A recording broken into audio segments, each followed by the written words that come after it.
Hoy voy a continuar avanzando por la gran cadena del ser y toca hacer una parada en el sexto estado de conciencia.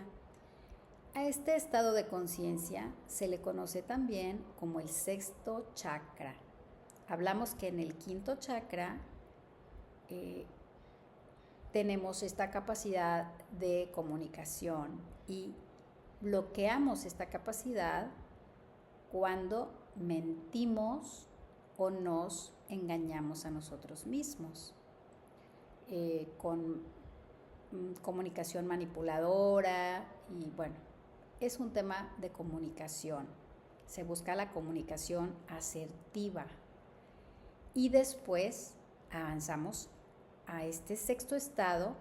En el cuerpo físicamente se ubica en los ojos. Los orientales dicen que es entre los ojos que está un puntito donde está la glándula pineal y que ahí es este centro, esta ventana que se abre cuando empezamos a meditar, cuando dejamos la razón, esa mente racional, para ir a este centro energético.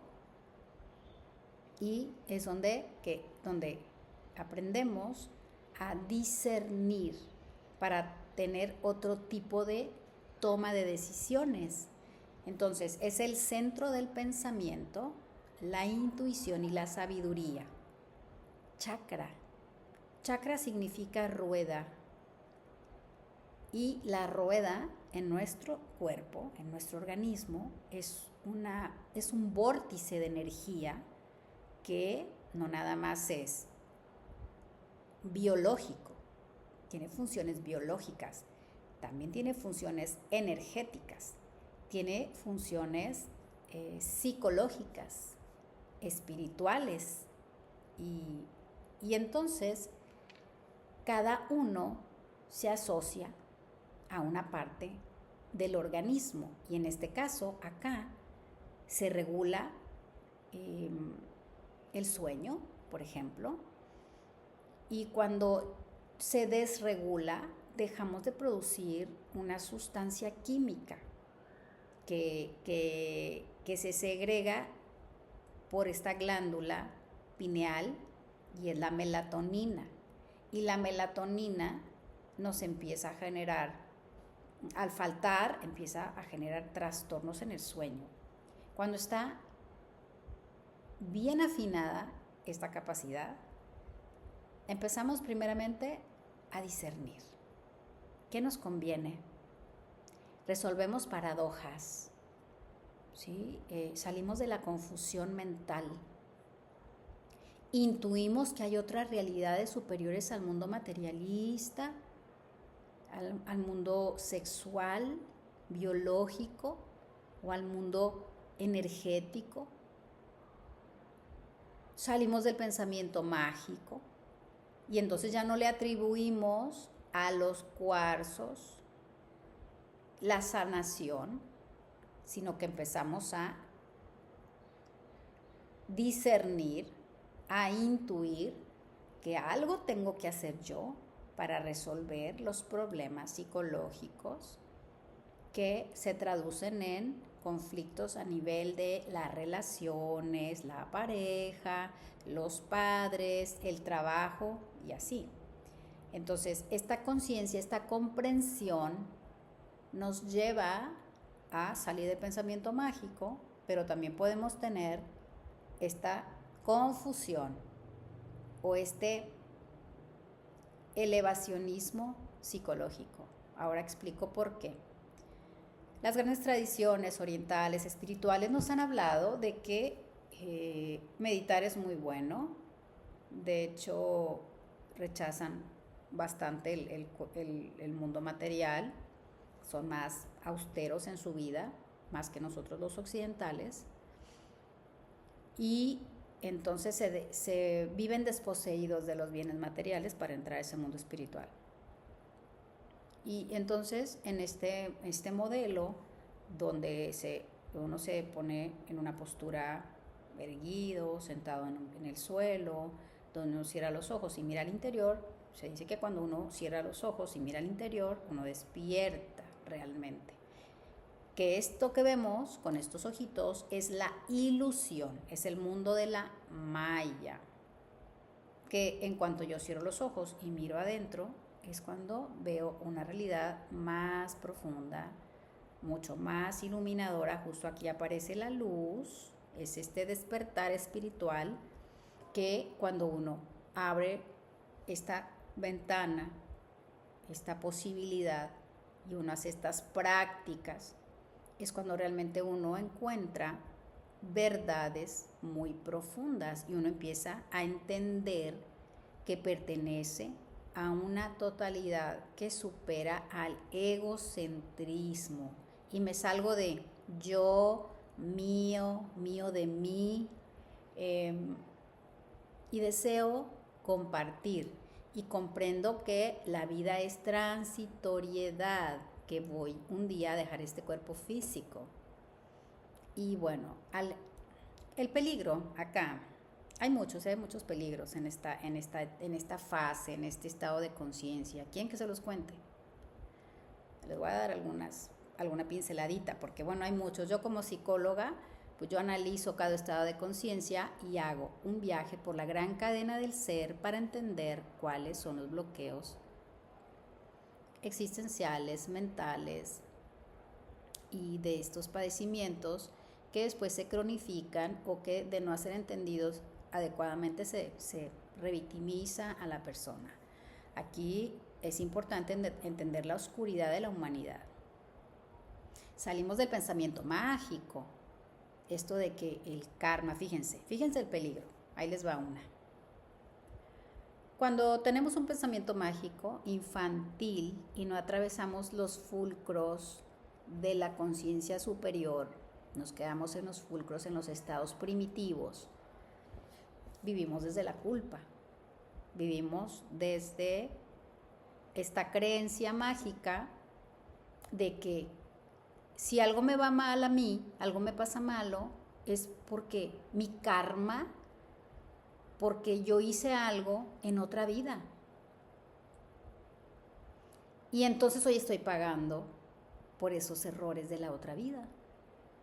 Pero eso lo dicen las personas que nunca han atravesado su propia historia, su biografía, sus dramas existenciales, sus miedos profundos, ese ego pequeño que tiene miedo a crecer, todavía sigue ligado a la esposa, apegado, pero la sigue engañando y sigue apegado a la sexualidad extrema, exacerbada, tóxica, y sigue pegado a las faldas de mamá o de papá y no toma decisiones propias, o etapas infantiles del desarrollo psicológico. Y luego usan teorías de este tipo y piensan que todo se le atribuye no a la causa y el efecto, sino a que en otra vida, pero sigo usando la teoría de causa y efecto,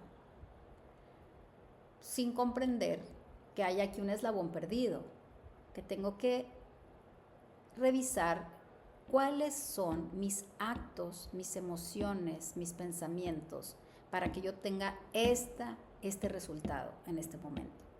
Entonces, cuando me dicen a mí, si yo voy con un pseudo líder espiritual y me dice que yo estoy sufriendo porque me tocó un papá así o una mamá así, porque yo me lo merecía, porque en otra vida hice esto o hice el otro, y entonces tengo que pagar ahí, o por eso tengo un esposo que me maltrata y que es un hijo de su mal dormir, y no me enseñan la moneda contraria, por ejemplo. Aquí viene lo bonito, porque no todo es feo. Pero imagínate que te dicen eso. Tú eres una persona que no tiene un yo desarrollado, que tiene heridas infantiles y que tiene trauma. Y te dicen esta teoría. Tú estás tratando de salir de un estado de culpabilidad de la religión, y te viene un pseudo líder espiritual a decirte que tú tienes la culpa de eso que te pasa, porque así es esa ley que manejan, que así la entienden, así la interpretan desde su estado de conciencia limitado, entonces te cargan de culpa. ¿Y qué haces? Pues en el mejor de los casos, te quedas en esa relación tóxica, enfermiza, y te quedas con el padre de tus hijos, que es un ser maquiavélico, al que no le importas en lo más mínimo, ni tus hijos menos. Pero fuera de eso, que es una persona miedosa, egocéntrica, narcisista, etc. Digo en el mejor de los casos porque dices, es malo conocido, ¿no? Pero resulta que el que te lo dijo, el líder espiritual, te empieza a acosar sexualmente, te cobra los cursos carísimos, te enreda en temas de ese tipo y, ok, a lo mejor ya saliste de esa relación narcisista o con un psicópata integrado, pero ahora estás metida en una secta. No sé, como la secta de Osho, por ejemplo. ¿Cuántos hombres andan todavía por ahí que estudiaron con Osho? Que les convenía, wow, les convenía estar ahí. ¿Por qué? Porque Osho promovía la sexualidad sin compromiso, porque esa era la libertad y a través del sexo ibas a alcanzar la iluminación. Imagínate, si estoy hablando de 7 estados de conciencia, tú ya desde el segundo ya la hiciste, ya te vas a iluminar, no manches. ¿Para qué pasas por todos los demás estados de conciencia? Cuando hay que hacer mucho trabajo psicológico y hay que cambiar de paradigmas, de creencias limitantes, etcétera, ¿no? Entonces, en vez de salir de llevarte a sanar el trauma y demás, claro, puede ser que se hable de la culpa, esa vergüenza tóxica por la sexualidad y cómo nos enseñaron que no se tocan, deja ahí y eso no está bien y puedes tener por ahí mucha represión, pero no es la manera de sanarla teniendo sexo con todo mundo, sino, ok,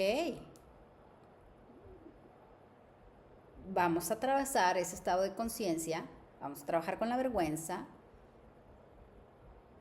¿Qué pasa con la capacidad de goce? Cuando te sientes culpable porque disfrutas, etcétera. Entonces, hay manera de acompañar sin que el líder espiritual venga o alguien más y abuse de ti. Y ya no nada más te abusaron sexualmente de niña, sino ahora te abusa este. Y entonces te dicen que tu karma es ese, que lo tienes que pagar porque en otra vida. Entonces, ¿qué? ¿Cuándo vas a terminar de romper ese karma? Si ya te violaron de niña, lo te violaron ahí en la secta, y entonces sigues pensando que tú eres la culpable de todo lo que te pasa. ¿No sería más bien decir que tú en otras vidas, por qué no cambiar esa visión y decir, bueno, es que tú en otra vida no supiste poner límites, no te enseñaron? Y mira en tu familia cómo vive tu madre o tu padre, y ve cómo se abusan cuando debería ser una familia donde en la familia se protejan, tu pareja te proteja a sus hijos y te sientas a salvo en un lugar seguro, pero no, te abusa tu pareja, te abusan tus padres, te abusa el líder tal. Entonces acá la enseñanza sería poder ver, quitarse los velos para ver lo que está pasando en realidad, ir profundamente a esa realidad, más allá de las culpas, del miedo, la vergüenza, la manipulación, el control, para ir desde el amor propio a estas realidades, a esta conciencia sana, donde nadie te tiene por qué tocar, ni hacer daño, ni hacerte sentir culpable con teorías absurdas. Entonces, aquí la idea es desbloquear esta mente que ha estado siendo engañada por múltiples teorías culposas, religiones, pseudo religiones, líderes pseudo espirituales, y para que encuentres una verdad muy profunda dentro de ti, ¿verdad? Y dejar de sentirte culpable porque en tu casa hicieron eso y no estuvo bien, y decir, de ahí vengo, es que de ahí vengo. Y mejor lo acepto de una vez y para siempre, aunque duela, aunque no me guste sentir eso que siento, porque entonces, ¿a quién tengo en la vida? ¿A quién le creo? Ya el líder espiritual de Osho y los que se van allá a las playas a hacer sus orgías y todo esto, espero que no censuren esto que voy a decir, pero es una realidad. Son dimensiones existenciales que hoy están sucediendo en nuestra vida, y que entonces nos invitan a ir a ver la llama violeta para hacer OM y para desde ahí desbloquear y imaginar. Eso es pensamiento mágico. Desde ahora les digo, hagan ciencia, practiquen, saquen mitos, no me crean nada. Hagan este ejercicio de quitarse los velos y ver otra realidad. Organicen su pensamiento, hagan discernimiento, salgan de la disonancia cognitiva, vayan con profesionales de la salud mental, busquen que ese profesional tenga una ética profesional, que no sea un líder espiritual que se está acostando con sus alumnas y que a todas las tiene ahí un séquito de seguidoras de niñas que son vulnerables, indefensas, que no han desarrollado esas capacidades, que necesitan un papá, y el líder se pone como papá. Claro, después ese líder agarra una que le conviene y le hace hijos y las utiliza, y un señor ya de 70 cuando tiene unas chicas de 30, eso no me parece nada bueno, Me parece que están abusando de su condición de viejos, de que saben lo que están haciendo con personas vulnerables, que no han desarrollado otras capacidades psicológicas. Entonces, hay que poner el foco ahí en lo peligroso que es este estado de conciencia, porque acá es una ventana muy linda, pero también acá se dan las crisis espirituales. Los que han sido dañados muchísimo a nivel, acá vamos a los estados inferiores del desarrollo. Cuando llegamos a este estado estamos hablando de bloqueos, de trauma, de una mente traumatizada, que no saben quién creer, que racionaliza, que justifica, que no quiere ver, que se tapa los ojos, que no encuentra esa verdad profunda. Entonces, cuando ya de verdad logré todo esto y limpié toda esta historia, entonces sí, qué lindo sentarme a meditar, hablar del samadhi, la iluminación, poder comprender estas otras realidades que nacen de la luz, de lo cósmico, del sentido de unidad. Ahí sí te creo, cuando hubo un trabajo interior, cuando puedo pisar firmemente el suelo y no hacer con métodos de este tipo, yógicos, budistas, cristianos, los que tú quieras, provocar un elevacionismo psicológico, un inflacionismo del narcisismo y nunca trascender nada. Así que no, acá es un trabajo, no voy a iluminarme viendo rueditas, vórtices de luces violetas para poder pasar a un estado distinto de conciencia. Eso no sucede, eso se llama pensamiento mágico mítico, tal cual.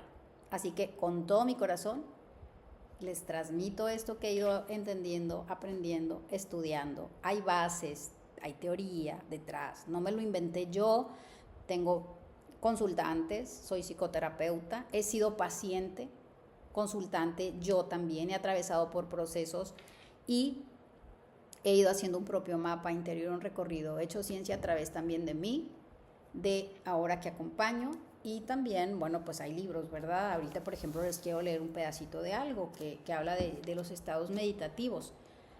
Si yo no hago una conciencia sobre esto que acabo de decir, sobre este séptimo estado de conciencia sutil, puede pasar que la meditación sea una regresión al servicio del ego. Ojo, la meditación sería una regresión al servicio del ego y no una progresión para la trascendencia del mismo ego. Así que yo no quiero regresiones para quedarme en el ego. quiero trascendencia del ego, ¿verdad? Y para eso tengo que ir a ver mi sombra. Si soy envidioso, mentiroso, si soy hipersexual y entonces ando engañando a las chicas con mis temas que no resuelvo, toda mi sombra, mi oscuridad, mi trauma, etcétera, mis creencias limitantes. Entonces, cuando trascienda al ego, a esta sombra, a estas heridas, las trabaje, las supere, o sea, me voy a otro estado de conciencia, entonces podré decir que mi meditación es parte de la progresión más allá del ego. Me va a llevar a una trascendencia, a una elevación sana que me mantiene con los pies en la tierra, donde no estoy divorciado, disociado, y entonces he alcanzado de verdad, ahora sí, el sentido de unidad. Por lo tanto, los invito a trabajar en este estado de conciencia. Disfrútenlo y nos vemos en el 7º, la última parada.